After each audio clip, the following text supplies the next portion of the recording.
Comme vous l'avez observé, les dimensions sont présentées par ordre alphabétique.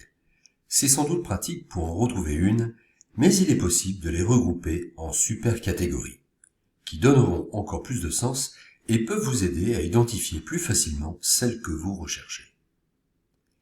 Nous pouvons ainsi les regrouper en 6 familles. Les dimensions relatives à la relation à l'autre, les compétences qui vont intervenir dans les aspects humains de la relation face à un interlocuteur. Deuxième catégorie, les dimensions cognitives qui renvoient à nos capacités mentales. Puis, les dimensions concernant la vente et la relation client. Là, tout est dit. Les dimensions portant sur les actes managériaux également.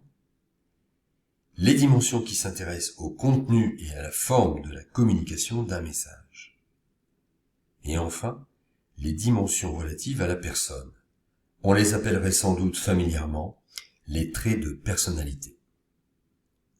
Sans être trop réducteur, on peut considérer que beaucoup de dimensions peuvent se développer, mais que celles relatives à la personne sont sans doute plus difficiles à faire évoluer. Alors, autant les identifier chez un collaborateur dès son recrutement.